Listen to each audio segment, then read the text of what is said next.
Hey, what is going on everyone? Ice Pop here, and today I'm doing a little bit of a different video today. I'm going to be doing a little bit of a tech video. I don't really do any of those on my channel because I don't have the money or sponsorships to do any of that. So if you're watching and want to sponsor me, let me know. But for real, today I'm going to be discussing why I switched back to iPhone after 5 years of being on Android. And the phone I switched to is actually the iPhone 11, and I'll say why I switched to that one later because the 12 is out. But before I explain why I switched to iPhone in the first place, we should kind of go back to the beginning when I actually used to be on Apple from the beginning. So going back all the way back when Ice Pop was young and in high school, I got the iPhone at the time, which was... So the iPhone 5 is a really cool phone. I'm going to use this phone as demonstration. This is my dad's old iPhone 4, but it was only a little bit taller, bezels were a little bit better, different charging port, but basically it was a phone like this. So when the iPhone 5 was out, that was kind of the only smartphone I kind of heard of at the time where I wanted a smartphone. It was time. I used to have a lot of slide phones before, you know, there was a lot of touchscreen phones, so I thought those were really cool.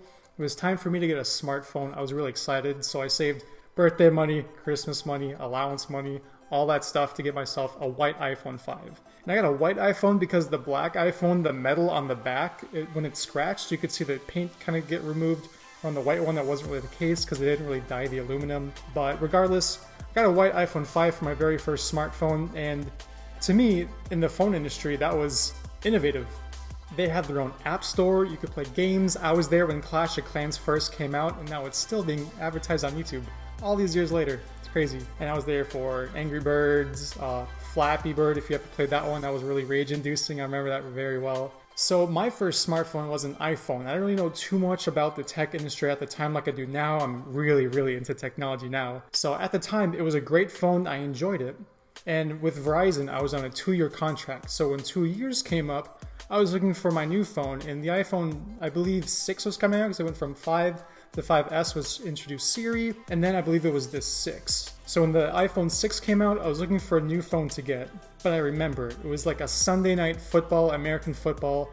I'm parked in front of my living room TV with my huge math textbook doing math homework while occasionally looking up at the game and going back down. And there was this TV commercial for a new line of smartphones for Samsung. And among those phones was the Samsung Galaxy S10 and the phone I would eventually end up getting. So this is the Samsung Galaxy S6 Edge. Now this phone was so innovative because in the commercials, there's the curved display. This phone is dead, it has no juice left in it. But you can kind of see how the edge is curved. It'll show up on the video later in the thumbnail or a picture I'll throw on. And then there was a home button, there was a back button, there's a multitask button. Something Apple didn't have. You had to press the home button twice to do the multitasking thing. So that was really innovative. It even has this little laser thing at the top, or some sort of reader that it could actually work as a TV remote, had a heart rate sensor on the back. This phone was innovative. That's why I said when I got the first iPhone, it was a new phone to me. The technology was incredible compared to the non-smartphones that I had before, where this one had so many cool features, and especially the Edge, where if you even set it on a tabletop, there'd be like a little wave animation if you got a text or a phone call. And it had a little feature where if you swipe from the edge, it'd be like a shortcuts app thing. It was so cool. This phone was the innovative phone I was looking for, and it's really what got me into technology so much. So Samsung Galaxy S6 Edge was my first phone. That was Android. So then it was another 2 years and I was eligible for a new phone upgrade. And at that point, I think Apple was near like between iPhone 7 and 8, something like that. And it kind of had the similar design where there was so much bezel, home button, no like multitasking. I don't think they really added too much of like hardware features to it at the time. And again, all these bezels are huge. And so when it was time for my 2-year contract, I wanted a new phone because my S6 Edge really got bogged down. I really wanted a new phone. You know how it goes. You also want some new phone, new technology. It's always fun. So when I was looking for a new phone, I was looking for something innovative yet again. And the phone that I thought represented the most innovation that I saw was... So this is the Samsung Galaxy S8. The other phone I got in black. This one I got in black. I'm a big fan of black, you can tell by my shirt. So I got the Samsung Galaxy 8. You can see right here how little bezels there are. I got a cool Spider-Man Iron Man one. I had this lock screen for so many years. And you can see the difference. Apple had huge like chins and foreheads, whatever it's called, really big bezels for their phones for a while, given this one was like 5 years old compared to this one, but you get the idea. They had really big gaps on their phones where Samsung really capitalized on the edge, plus this one had the edge feature too. I can also show off what I meant by the edge feature too.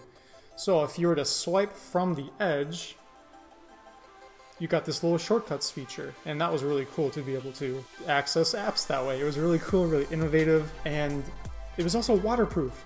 That's something I believe they did before Apple. Could be wrong, but I'm pretty sure they did it before Apple. So it had huge screen, great widgets. I use those a lot. It was just great. The screen real estate was massive. Still has like the multitask buttons at the bottom. I customized it to where it's like a swipe thing instead. But what's crazy about this is they even removed the home button, which hadn't been done before. But it's not even actually gone. It's actually underneath the display. I can't really represent that on a video, but if you actually press the home button, there's even a haptic feedback you can feel when you press the display. There's a little pressure plate or whatever underneath the display. There's even a thumbprint scanner thing on the back, so if you want to access your notifications, you could just slide down from there and access whatever you needed. So then, it was another 2 years my contract was coming up and the Samsung Galaxy S10 came out. The Samsung Galaxy S10 had an in-display camera, so they even removed the top part of the phone even more to include just that little lens, and it was incredible. However, it wasn't as innovative as I wanted it to be, where I kind of expected a bigger jump in technology. And around that time is when they also came out with foldable phones, which was the coolest thing. And the one foldable phone that I thought is the coolest, still do, was... So that phone, the Microsoft Duo, it's such a cool phone. They didn't want to pretend it was like two screens bled into one. It was two separate screens for the multitasking, something the other foldable phones like Huawei and Samsung and Motorola kind of wanted to distract the audience from. Like, it's not two screens, it's one all in a bigger display, which I like that idea. It's like a phone tablet in one. But the Microsoft Duo didn't want to pretend it was anything different from two screens. They wanted it to be very multi-purposed. And that was rumored to come out a year after my 2-year contract. So I decided to wait. So I had my Samsung Galaxy S8 for 3 years. But during the summer of when I was closer to that phone's release, the specs came out. It was about $1,400. It only had about 5 gigs of RAM or something like that, or like 6.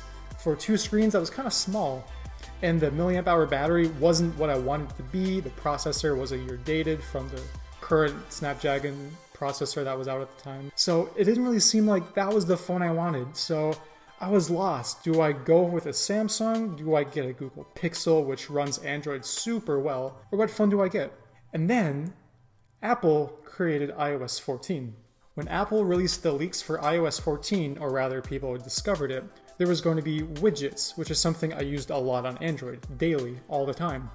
They had customizable home screens, so when Apple iPhones were cluttered with all those apps you have to scroll through, you could actually remove them from your home screen, and they had the app drawer. So it really drew my attention back to Apple again, because for the longest time, I didn't really see them as innovative, and their screens were massive, and until the iPhone X or 10, whichever one that was called, it was that massive screen, so I kind of thought Apple was not innovative. They didn't really do anything. There wasn't anything that they were bringing to the table of innovation. They just kind of copied what was existing and debatably did it better. So with iOS 14, they themselves, I don't believe, were innovative, but they innovated themselves as opposed to bringing something new to the table. And that got me into thinking, should I switch back to Apple? And with discussing with friends, asking them how long they've had iPhones, I've had a buddy who recently got an iPhone 12 after having an iPhone 6. For over 5 years, and I was like, wow, that's a long time you've had an iPhone. His didn't lag, it didn't slow down. iOS is actually supported for so many years on their phones, which I'll get to that later. It was just incredible. So I thought, if I'm going to get another long-lasting phone, I need something that'll run for quite a few years, because I had my Samsung S8 for 3 years. It was getting really bogged down after about a year and a half too. So when it was 3 years, it was on its last limbs. It was time for an upgrade. So eventually I got the iPhone 11 here in black, because again, love black. To me, it's innovative in a way that it's something new, where with Android, there was new features, but the phones themselves weren't too new. So this is an entirely new experience with iOS, something I haven't seen in so many years. It's new, there's new features, like I'll show you the Face Unlock works super well. You can see here there's like widgets, there's Like, they don't operate the same as Android, and I'll also talk about that later too, but the home screen totally looks different, and you can customize it. I only have like 2 pages right here, otherwise there's an app drawer. So it's really cool that Apple has changed their iOS, and it's not so complicated because I always want to have a simple looking phone, but they made it so that you can customize it if you wanted to, which takes extra steps, so it's not going to confuse any people who aren't used to that stuff. Where someone like me moving from Android, it's almost like another opportunity to experience widgets again, and I really enjoyed that. So that was kind of the journey why I had an iPhone, and I kind of switched off because of the innovation, and then the iPhone 11 and 12 came out with kind of the 12 release of iOS 14, made me want to switch back to Apple. So now I'll kind of discuss why I kind of switched from Android, why I like iOS a little bit better, or things that are here that are missing on Android. So one of the main things I really enjoy about iPhone is, honestly, if you didn't know already, which I'm sure you do, is iMessage has games in there. So I love sending my buddies games of cup pong or playing pool or Battleship. I think that's super cool. I love that. And another awesome feature they have is FaceTime. So FaceTime is something I do with some of my friends hanging out that are across the country, and we can be doing FaceTiming while playing games live with each other that I don't think was possible on Android, and if it was, my phone definitely couldn't perform near as well as an iPhone 11. Also, something Apple does that Android doesn't do, and I don't know why they haven't done that yet, is stackable widgets. So right here I have like a daily Bible verse on there. I can also switch for any iOS features I missed out on. Probably could remove that. But nonetheless, I have stacked widgets, and that is a really cool feature that not even Android has. And I use that a lot, all the stackable widgets, scrolling through those so I can get a little window into the app, which is the purpose of it. It's not so much interactive as Android's is. However, it gets you a glimpse into the app. So when you open it, it gets you to where you need to be within the app. And I can't say if I prefer that or not, but I'll take it, and I think that's great. Another thing is how smooth the UI is. I'm trying to show it on the screen while filming. I could even like open silly games like that, load super quick. I can open Reddit and I'm right there. I can open my, let's see, my camera. We go right there. Really nice and snappy. Where on my Android, on my Samsung Galaxy S8, I'll go to open my phone. Let me just enter my password real quick. And you can see me open the same game. This is called Tiny Towers. Takes a while to load, right? Super long, still loading. It was kind of off screen, sorry. And if I try to scroll, it's trying to get me to sign in now, but I kind of logged off. If I open Reddit, see it's open there, but you can see when I'm scrolling, it's kind of laggy. On iPhone, it hasn't been. Now, given this is running an old Android, which I'll also get to later, but still, it was very laggy and slowed down with iOS. My buddies have had it for years, and it doesn't seem to slow down. It's incredible. And lastly, this is kind of a simple little thing, but with the new iPhone, you can just kind of hold from the home button, kind of do like either do a hard swipe to go back, or you can see all this multitasking stuff. Sorry, there's a window glare. And then you can just go to the home page. And it's a cool way to navigate the phone is through Apple's usage of this kind of invisible home button feature thing. And that's just a fun way to navigate the phone that is different from Android a little bit. And to me, that was a fun change. And that's really what I wanted in a new phone, is change, something different. And I think going back to Apple for a little while is a fun new change. And the last thing I really like about iOS is Airdrop. Now, haven't really done this much since the pandemic, but back when I went to college and there was some fun party events that I would go to, I remember everyone was like taking photos. My friend Sophie, she was like, I'll airdrop everyone the pictures, and all right, Evan, I'll go ahead and text you the pictures. Like, they had to go through an extra step to get me something, and I don't even think it was quite the same image quality as it would have been from Airdrop. Could be wrong on that, but still, nonetheless, it was that extra step that was kind of annoying. I kind of felt bad about. And there was also other features I was missing out on too. Like if I wanted to FaceTime my friends, easy for them, they'd go on FaceTime. But if I was on Android, I'd have to ask them to use either Facebook Messenger, a Snapchat Live thing, or Google Duos, like little FaceTime thing. They had to go through an extra hoop to FaceTime with me. Where on Apple, I feel like I'm not really missing out on anything. Where on Android, I feel like I was missing out on some features to communicate with friends, but it didn't feel that way really on Android. It was just some customizable features I'm missing out on here. But that's not to say Apple's not without its flaws. Where some things on Android I prefer is how when you want to customize your apps, you can have one app in the middle of a page all on its own if you want. On iOS, it has to go top to bottom, left to right, and if it doesn't do that, it just falls into a place, and it's a little more difficult to customize. So that's something I wish they would change, but I don't see them doing in the future. Something very specific to my phone situation was back on my Android. It's kind of hard to see, but I had a headphone jack. And I remember when Android would make fun of Apple for getting rid of their headphone jack. At least Samsung made fun of Apple for removing it. And then the very next phone, they removed the headphone jack. Like, why? Did anyone ask to get it removed? I don't get it. I'm sure there's a money-making thing behind it, but I miss my headphone jack. But back to the Apple iPhone real quick. At least right now, I've only had the phone for about a month. The phone battery, right now, I am at 61%. I don't know if you can see it too well right there. And this is the second day without charging it. And the battery life is phenomenal. Love it. So whenever I want to talk to buddies, usually my phone is charged enough. But I still really miss being able to charge my phone while talking to buddies through my headphones or listening to music, which actually did that more than I would think I would do. And I definitely noticed that being missing on this new phone, as it's only the little lightning adapter port with the dual headphone speakers. So kind of miss that feature too. One of the last things I miss on Android is the widgets. So I know Apple does have widgets, but as I was saying, it's kind of like a window into the app instead of something you can interact with. Where on my Samsung Galaxy S8, there was this widget for Spotify. I know specifically I used all the time, where I could pause, skip back, skip forward, and I can open the specific song that's playing from right there. It's really convenient, and I like that. But on Apple, I have to actually tap it and open the song in the Spotify app, which is pretty quick because Apple's processors, I would say, are more superior than the Snapdragon processor. Still, it's a little bit different on Apple. I wish it was more interactive like the Android one was, but can't be too picky. It was nicer on Android, but I do like that it's also stackable on here as well.